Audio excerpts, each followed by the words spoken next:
Hello everyone, it's Shane Kanto, your Wasteland reviewer, and I'm here to review Sputnik.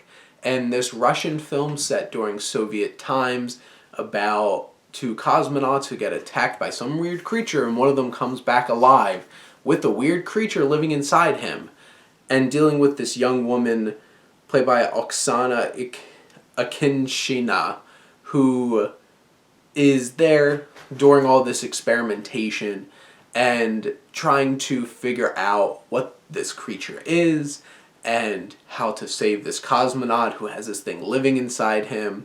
And this is directed by Igor Abramenko, and this is a really well constructed film. The cinematography in this is amazing. It's so well shot. There's just these, I remember particular shots of just like the framing around all these old security televisions and this very 80s style look to everything, because this takes place during late Soviet times in Russia.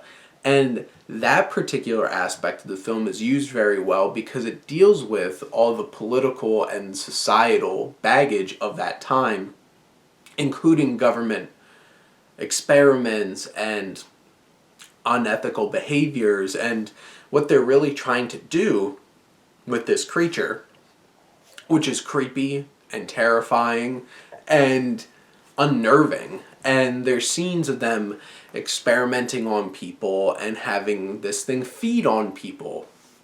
There is one particular shot of like using night vision and of seeing it just like run up and do something to a human body, and it's just shocking.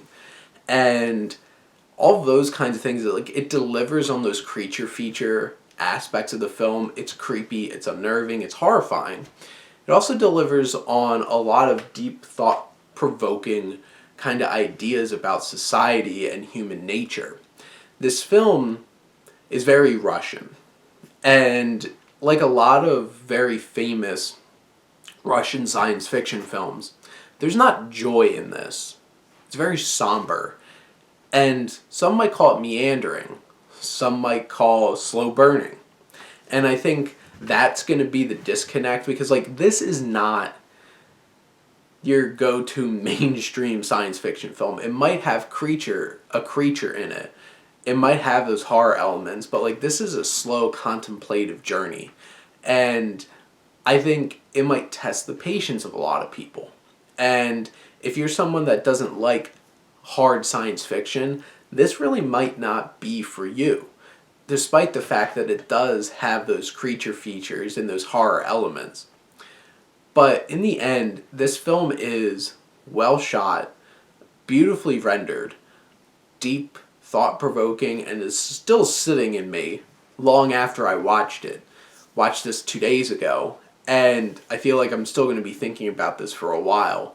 And it's just a really impressive, standout film this summer when we didn't get a whole lot of like big movies. So it's been a lot of independent films, and there's been a lot of horror films coming out as well. And this is definitely one that stands out because it brings so many layers to it. It delivers on the science fiction, it delivers on the horror, it delivers on the commentary. It might be a little slow, and there's no joy in this. There's no fun.